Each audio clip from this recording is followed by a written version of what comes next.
Nah, Moy, gue dapat satu cerita yang kejadiannya di salah satu stasiun TV nasional. Wow. Oke. Jadi ceritanya di stasiun TV ini tuh kejadiannya waktu pas puasa. Nah kalau misalkan pas puasa di program sahur gitu ya, itu tengah malam baru mulai, ya nggak sih?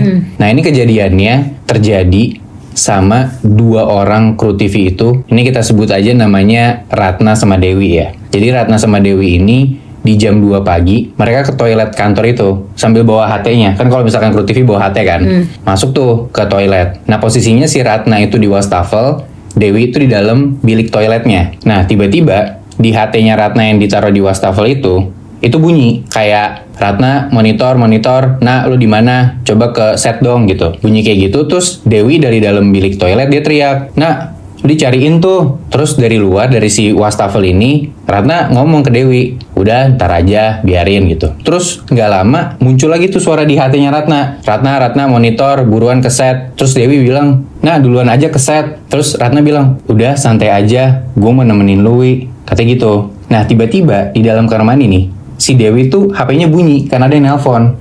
Pas dia lihat yang nelpon ternyata Ratna. Lah ngapain dia nelpon? Nah itu dia, Dewi juga bingung kan. Dan Dewi pun nanya, "Nah, lu ngapain nelpon gua di dalam bilik toilet kan?" Terus si Ratnanya ngomong dari luar, "Udah angkat aja," katanya gitu. Yaudah diangkat dong sama Dewi di dalam kamar mandi tuh. Dia jawab teleponnya. Dari ujung telepon kedengeran suaranya tuh kayak gini, "Wi, tolong dong bawain HT gua. HT gua ketinggalan di wastafel.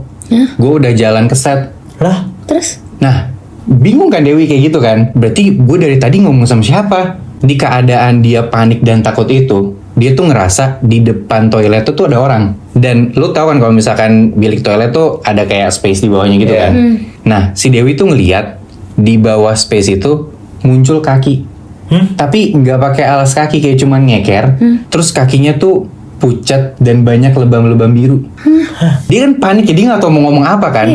Dari luar, si sosok ini ngomong, "Wi, keluar dong Wi. Mau lo yang keluar atau gue yang masuk?" Gila. Anjing, serem banget kan?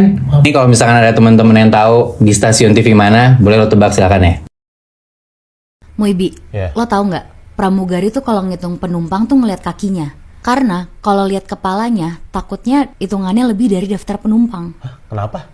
Gara-gara bisa jadi ada hantu yang ikut kehitung di sela-sela penumpang. Oh. Jadi ini kejadian tahun 2005. Ada laki-laki namanya Faris. Oke. Faris ini tuh harus ke Surabaya, pakai penerbangan paling pagi sekitar jam 3.40 untuk ngejar akad nikah temennya. Sekalian dia juga mau liburan lah di sana. Nah, waktu antrian masuk pesawat, si Faris ini orang paling depan. Jadi begitu pintu pesawat dibuka, dia jadi penumpang pertama yang masuk kan. Cuma anehnya, kok udah ada penumpang yang duduk di belakang. Sosoknya tuh perempuan, rambutnya tuh panjang nutupin muka. Oke. Dan begitu penumpang udah masuk semua, sebelum take off, dia ngeliat nih ada pramugari bolak-balik ngitung penumpang sampai 4 kali. Dan di situ si Faris tuh overheard.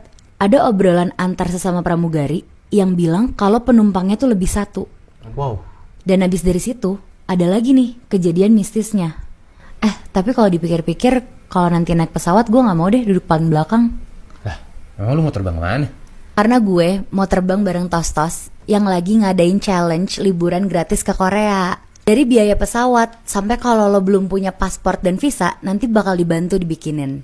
Nah, kalau mau ikutan langsung aja ke sosial medianya Tos-Tos ya. Nah, baik banget kan Tos-Tos? Apalagi dia ada 3 variannya nih. Bentar. Yang ini ada roasted corn, ada juga Korean barbecue, yang terakhir ada nacho cheese. Nah, 3 varian ini tuh bener-bener bikin nagih semua karena chipsnya lebih gede, bumbunya lebih berasa, dan teksturnya lebih renyah dibanding tortilla chips lainnya. Oke. Jadi jangan lupa borong Tos-Tos di Alfamart, Indomaret, dan supermarket terdekat. Oke? Nah, dia lanjut cerita lagi. Oke, gue lanjut ya. Oke. Jadi setelah pramugari itu mondar-mandir, akhirnya udah nih pesawat itu take off. Oke. Dan tadi kan gue bilang kejadian mistisnya tuh belum selesai di situ. Lo bayangin nih, pas di tengah penerbangan, penumpang-penumpang tuh ke distract karena beberapa kali penumpang tuh ngedenger ada suara perempuan nyinden dari kursi-kursi depan deket kokpit. Wow. Oh.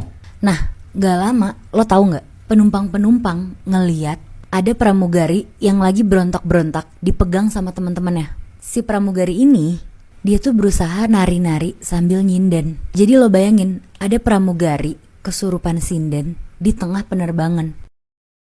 Muibi, Ya.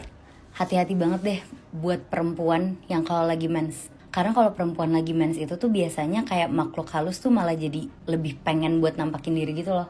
Iya, gue pernah denger sih, Bi. Nah ini ada kejadian sama satu perempuan, namanya kita sebut aja Arista ya. Si Arista ini tuh lagi mens, dan setiap dia mens, dia tuh kayak jadi bisa ngelihat penampakan atau makhluk halus gitu di rumahnya dia sendiri. Anjir.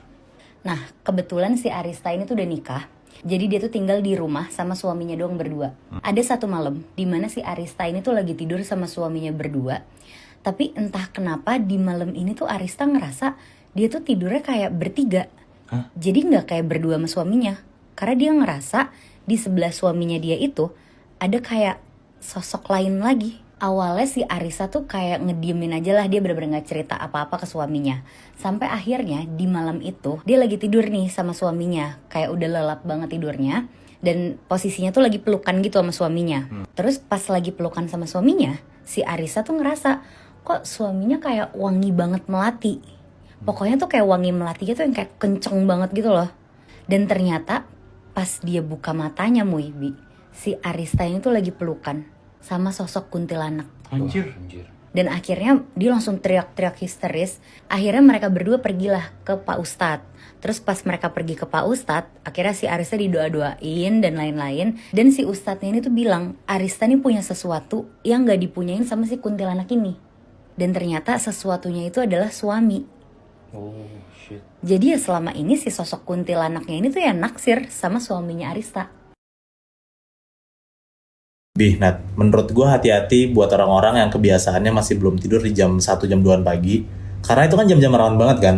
Banyak banget makhluk halus lah. Nah bisa jadi kalau lo belum tidur jam segitu dan makhluk halus itu tahu lo belum tidur, lo bakal digangguin. Nah kejadian ini dialamin sama ada satu orang cewek namanya Tari, sebut aja ya. Dia tuh lagi nginep di rumah temennya namanya Sarah. Nah Tari ini nginep di rumah Sarah karena mereka tuh ada deadline tugas yang harus dikerjain dan diberesin. Itu tuh pagi dikumpulinnya. Nah pas jam 1, jam 2 pagi itu, pas Tari lagi ngerjain tugas, tiba-tiba Sarah nyamperin Tari.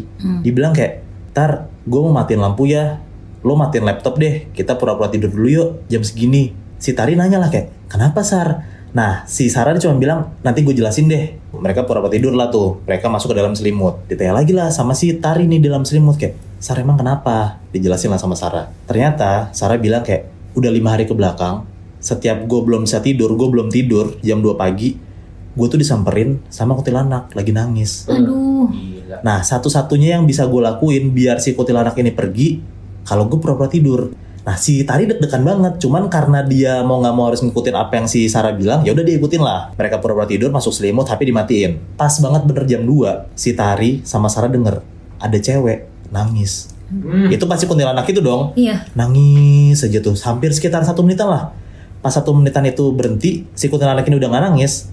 Nah si Tari tuh ngeliat ke arah Sarah, dan pas Tari ngeliat, Sarah tuh masih pura-pura tidur. Mungkin karena Tari juga ngerasa si kuntilanak ini udah nggak nangis, dia tuh kayak refleks bangun buat ngecek sekitar.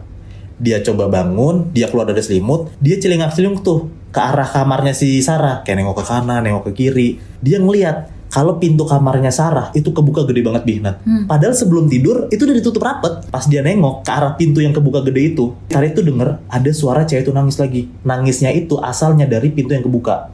Si Tari deg-degan dong kayak, anjir gue ketahuan dong. Karena dia ngeliat temennya tidur, dia sendiri yang bangun kan, dan dia denger ada suara itu. Pas dia denger nih dari pintu yang kebuka itu ada suara cewek nangis, tiba-tiba si Tari ngeliat jelas banget, Bihnat, ada kuntilanak dari luar kamar si Sarah itu.